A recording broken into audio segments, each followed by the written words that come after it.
Welcome to crazy veg. അപ്പോൾ നമുക്ക് ഇന്നൊരു പൈനാപ്പിൾ കേക്ക് ഉണ്ടാക്കാം. അതിന് വേണ്ടിയിട്ട് ഞാൻ 7 ഇഞ്ചിൻ്റെ സ്ക്വയർ കേക്ക് ടിൻ എടുത്തിട്ടുണ്ട്. നമുക്കൊന്ന് ഗ്രീസ് ചെയ്ത് കൊടുക്കാം. ഗ്രീസ് ചെയ്തിട്ട് അതിൻ്റെ മുകളിലേക്ക് ബട്ടർ പേപ്പർ വിരിച്ചു കൊടുക്കുന്നുണ്ട്. ഈ സമയത്ത് തന്നെ നമുക്ക് അവൻ ഒന്ന് പ്രീഹീറ്റ് ചെയ്യണം. 180-ൽ 10 മിനിറ്റാണ് ഞാനിവിടെ പ്രീഹീറ്റ് ചെയ്യുന്നത്. ഇനി നമ്മൾ പ്രഷർ കുക്കറിലാണ് കേക്ക് ബേക്ക് ചെയ്യുന്നതെങ്കിൽ ഈ സമയത്ത് തന്നെ അതും പ്രീഹീറ്റ് ചെയ്യാം. അത് വെയിറ്റ് മാറ്റിയിട്ട് അതിൻ്റെ തന്നെ ലിഡ് വെച്ച് ക്ലോസ് ചെയ്ത് ഒരു 10 മിനിറ്റ് ഫുൾ ഫ്ലെയിമിലും അത് കഴിഞ്ഞിട്ട് ഏറ്റവും ലോ ഫ്ലെയിമിലേക്ക് മാറ്റി വെക്കുക. എന്നിട്ടാണ് ഈ കേക്ക് ട്രേ തയ്യാറാക്കേണ്ടതും അതുപോലെ തന്നെ ബാറ്റർ ശരിയാക്കുന്നതും. അപ്പോൾ നമ്മൾ ഇതുപോലെ ബട്ടർ പേപ്പർ ഇങ്ങനെ ഒന്ന് സ്പ്രെഡ് ചെയ്ത് കൊടുക്കുക. ഇത് ഇങ്ങനെ ചെയ്യുമ്പോഴത്തേക്കും നമുക്ക് കേക്ക് തയ്യാറാക്കി വരുന്ന സമയത്ത് പെട്ടെന്നൊന്ന് ഡിമോൾഡ് ചെയ്തെടുക്കാനായിട്ട് പറ്റും. അപ്പോൾ നമ്മളിവിടെ ട്രേ ഒക്കെ ശരിയായിട്ടുണ്ട്. ഇനി നമുക്ക് ബാറ്റർ തയ്യാറാക്കാം. അപ്പോൾ ബാറ്റർ തയ്യാറാക്കാനായിട്ട് ഞാനിവിടെ 1.5 കപ്പ് മൈദയാണ് എടുക്കുന്നത്. ഇത് കറക്റ്റ് മെഷറിംഗ് കപ്പിൽ തന്നെ എല്ലാം എടുക്കാനായിട്ട് ശ്രദ്ധിക്കാം. 1.5 കപ്പ് മൈദ എടുത്തിട്ടുണ്ട്. അതിലേക്ക് 1.25 ടീസ്പൂൺ ബേക്കിംഗ് പൗഡർ ചേർക്കുക. 1.25 ടീസ്പൂൺ ബേക്കിംഗ് പൗഡർ, അതുപോലെ 1/4 ടീസ്പൂൺ ബേക്കിംഗ് സോഡ. ഇതേപോലെയുള്ള മെഷറിംഗ് സ്പൂണിൽ തന്നെ എടുക്കുക. അതേപോലെ 1/4 ടീസ്പൂൺ ഉപ്പ്. ഇത് നന്നായിട്ട് മിക്സ് ചെയ്തിട്ട് 3 പ്രാവശ്യം അരിച്ചെടുക്കണം. 3 പ്രാവശ്യം അരിച്ചെടുത്ത് മാറ്റി വയ്ക്കാം. ഇനി നമുക്കൊരു ഇതുപോലെ ഡ്രൈ ആയിട്ടുള്ള ഒരു മിക്സിംഗ് ബൗൾ എടുക്കുക. അതിലേക്ക് 1 കപ്പ് പൊടിച്ച പഞ്ചസാര ചേർത്ത് കൊടുക്കുക. അതിലേക്ക് 1/4 കപ്പ് തൈരും കൂടി ഇടുക. തൈര് നല്ല കട്ടി തൈര് വേണം, പുളി കുറഞ്ഞ തൈരാണ് വേണ്ടത്. 1/4 കപ്പ് തൈര്. ഇത് നന്നായിട്ടൊന്ന് ബീറ്റ് ചെയ്ത് ചേർത്ത് കൊടുക്കുക. ഇനി ബീറ്റർ ഇല്ലാന്നുണ്ടെങ്കിൽ ഈ രീതിയിലുള്ള ഒരു വിസ്ക് ഉപയോഗിച്ചാലും മതി. ആ തൈരും പഞ്ചസാരയും കൂടെ നന്നായിട്ട് ചേർന്ന് വന്നാൽ മതി. തൈരിലേക്ക് പഞ്ചസാര നന്നായിട്ട് അലിഞ്ഞ് ചേരുന്നത് വരെ ബീറ്റ് ചെയ്ത് കൊടുക്കുക. ഒരു 30 സെക്കൻഡ് മതി. ഇനി വിസ്ക്കാണ് നമ്മൾ ഉപയോഗിക്കുന്നതെങ്കിൽ ഒരു 1.5 മിനിറ്റ് സമയം കൂടെ എടുക്കും. 1.5 മിനിറ്റ് സമയം വേണ്ടി വരും. അപ്പോൾ ഇവിടെ ശ്രദ്ധിക്കേണ്ട കാര്യം എന്ന് പറഞ്ഞാൽ തൈര് എപ്പോഴും റൂം ടെമ്പറേച്ചറിലായിരിക്കണം. നമ്മളത് ഫ്രിഡ്ജിലാണ് വെച്ചിരിക്കുന്നതെങ്കിൽ ഒരു 2 മണിക്കൂർ മുമ്പെങ്കിലും എടുത്ത് പുറത്തേക്ക് വെക്കുക. എന്നിട്ട് വേണം നമ്മൾ കേക്കിൻ്റെ ബാറ്റർ തയ്യാറാക്കാനായിട്ട്. അപ്പോൾ ഇവിടെ തൈരും പഞ്ചസാരയും കൂടെ നന്നായിട്ട് മിക്സ് ആയിട്ട് വന്നിട്ടുണ്ട്. ഇനി പഞ്ചസാരയുടെ അളവെന്ന് പറയുന്നത് നമുക്ക് വേണമെങ്കിൽ 1/4 കപ്പോ അല്ലെങ്കിൽ 1/2 കപ്പോ മധുരത്തിനനുസരിച്ച് കുറയ്ക്കുകയോ കൂട്ടുകയോ ചെയ്യാം. ഇനിയിപ്പോൾ അത് നന്നായിട്ട് വന്നിട്ടുണ്ട്. ഇനി ഇതിലേക്ക് എണ്ണ ഒഴിച്ചു കൊടുക്കാം. ഇവിടെ ഞാൻ സൺഫ്ലവർ ഓയിലാണ് ഉപയോഗിക്കുന്നത്. സൺഫ്ലവർ ഓയിൽ അല്ലെങ്കിൽ ഏതെങ്കിലും റിഫൈൻഡ് ഓയിൽ ഉപയോഗിക്കാം. ഇവിടെ 1/2 കപ്പും 2 ടേബിൾ സ്പൂണും സൺഫ്ലവർ ഓയിലാണ് ചേർത്ത് കൊടുക്കുന്നത്.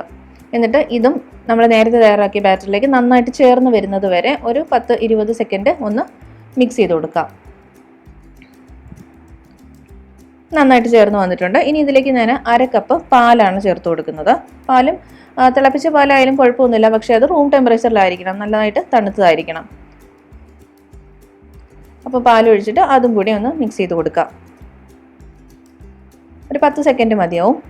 ഇനി ഇതിലേക്ക് 1/2 ടീസ്പൂൺ പൈനാപ്പിൾ എസൻസ് ആണ് ചേർത്ത് കൊടുക്കുന്നത്. നമ്മളിവിടെ പൈനാപ്പിൾ കേക്ക് ഉണ്ടാക്കുന്നതുകൊണ്ട് പൈനാപ്പിൾ എസൻസ് ആണ്, അത് 1/2 ടീസ്പൂൺ. അത് മിക്സ് ചെയ്ത് കൊടുക്കുക. ഇനി ഇതിലേക്ക് ഞാൻ യെല്ലോ ഫുഡ് കളർ ചേർക്കുന്നുണ്ട്. യെല്ലോ ഫുഡ് കളർ ഒരു 8-10 തുള്ളി ചേർത്ത് കൊടുക്കാം. ഇത് ഓപ്ഷണലാണ്. ഇത് നമ്മൾ കേക്ക് കട്ട് ചെയ്ത് വരുമ്പം ഒരു പെർഫെക്ഷന് വേണ്ടിയിട്ട്, നല്ല കാണാനൊരു ഭംഗിക്ക് വേണ്ടിയിട്ട് മാത്രം ചേർത്ത് കൊടുക്കുന്നതാണ്. ഇത് വേണ്ടെങ്കിൽ നമുക്ക് അവോയ്ഡ് ചെയ്യാം. അവോയ്ഡ് ചെയ്താലും ടേസ്റ്റിന് വലിയ വ്യത്യാസമൊന്നും വരില്ല. ഇനി നമുക്ക് ഇതിലേക്ക് നമ്മൾ നേരത്തെ മിക്സ് ചെയ്ത് വെച്ചിരുന്ന മൈദ ഒക്കെ കൂടെ ചേർത്ത് കൊടുക്കാം. അപ്പോൾ മൈദയൊക്കെ ഇടുമ്പോൾ ഇത് കുറച്ചായിട്ട്, ഈ പൊടികൾ കുറച്ചായിട്ട് വേണം ഇട്ട് കൊടുക്കാനായിട്ട്.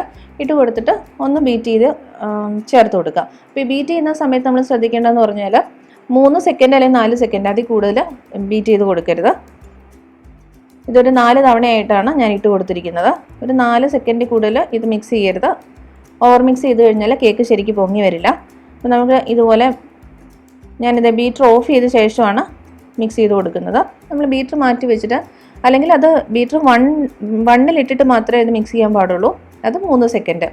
അത് ബീറ്റർ മാറ്റി വെച്ചിട്ട് ഇനി ബാക്കി സൈഡിലിരിക്കുന്നതും ഇനി എവിടെയെങ്കിലും ലംസ് ഉണ്ടെങ്കിൽ അതും ഈ രീതിയിൽ ഒരു സ്പാച്ചുല വെച്ചിട്ട് ഒന്ന് ഫോൾഡ് ചെയ്ത് കൊടുത്ത് മിക്സ് ചെയ്യാം. ഇപ്പോൾ നമ്മുടെ ബാറ്റർ നല്ല ഫ്ലഫി ആയിട്ട് വന്നിട്ടുണ്ട്, നല്ല പെർഫെക്റ്റ് ആയിട്ട് വന്നിട്ടുണ്ട്. ഇനി നമുക്കിത് കേക്ക് ട്രേയിലേക്ക് മാറ്റാം.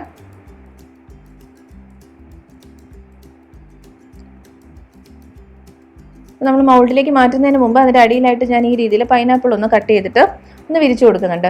അപ്പോൾ ഈ പൈനാപ്പിൾ ഇങ്ങനെ അല്ലാതെ നമുക്ക് ചോപ്പ് ചെയ്തിട്ട് ആ ബാറ്ററിലേക്ക് ചേർത്ത് മിക്സ് ചെയ്തിട്ടും ഉണ്ടാക്കാം. അതിനാണ് കുറച്ചൊരു ടേസ്റ്റ് വരുന്നത്. ഇത് നമുക്ക് കാണാനൊരു നല്ല ഭംഗിയായിരിക്കും. ഡിമോൾഡ് ചെയ്ത് വരുമ്പോൾ അത് മേളിലായിട്ടിരിക്കുന്നത് കാണാനൊരു ഭംഗിക്ക് വേണ്ടിയിട്ട് മാത്രമാണ് ഞാൻ ഈ രീതിയിൽ ചേർത്ത് കൊടുത്തിരിക്കുന്നത്. അല്ലാതെ നമുക്ക് പൈനാപ്പിൾ വേണമെങ്കിൽ ഒന്ന് ലെയർ ചെയ്തെടുക്കാം. ഇതിപ്പം കുറച്ച് ബാറ്റർ ഒഴിച്ചിട്ട് അതിൻ്റെ ഇടയ്ക്ക് ഒരു ലെയർ പൈനാപ്പിൾ ഇട്ട് കൊടുത്തിട്ട് വീണ്ടും ഒഴിച്ചിട്ട് അങ്ങനെ ലെയർ ചെയ്തിട്ടും എടുക്കാം. അത് നമ്മുടെ ഇഷ്ടം പോലെ ചെയ്യാം. അപ്പോൾ ഞാനിവിടെ മുഴുവൻ ബാറ്റർ ഒഴിച്ചു കൊടുത്തിട്ട് ഈ രീതിയിലൊന്ന് ലെവൽ ചെയ്ത് വെക്കുന്നുണ്ട്. എന്നിട്ടൊന്ന് ടാപ്പ് ചെയ്ത് കൊടുക്കുക. ടാപ്പ് ചെയ്യുന്നത് എയർ ബബിൾസ് ഒക്കെ പുറത്തേക്ക് പോകാൻ വേണ്ടിയിട്ടാണ്. നന്നായിട്ടൊന്ന് ടാപ്പ് ചെയ്ത് കൊടുക്കുക. ഇനി നമുക്കിത് 170-ൽ 45 to 50 മിനിറ്റ്സ് 45 മിനിറ്റ് ആകുമ്പം ഒന്ന് നോക്കുക, ഒരു ടൂത്ത് പിക്ക് വെച്ചൊന്ന് കുത്തി നോക്കുക, അത് കറക്റ്റ് ആയിട്ടുണ്ടാവും. അല്ലെങ്കിൽ ഒരു 5 മിനിറ്റും കൂടി വെച്ച് കൊടുക്കുക. ഇനി കുക്കറിലാണെങ്കിൽ ഏറ്റവും ലോ ഫ്ലെയിമിൽ 1 മണിക്കൂർ വെക്കേണ്ടി വരും. അപ്പം ഞാനിത് 170-ൽ 45 മിനിറ്റ് ബേക്ക് ചെയ്ത് എടുത്തതാണ്. നല്ല പെർഫെക്റ്റ് ആയിട്ട് വന്നിട്ടുണ്ട്. ചെറുതായിട്ടൊന്ന് തണുത്തപ്പോഴത്തേക്കും എൻ്റെ സൈഡിൽ നിന്നൊക്കെ വിട്ടു വന്നിട്ടുണ്ട്. നമ്മളൊന്ന് ഡിമൗൾഡ് ചെയ്തെടുക്കാം.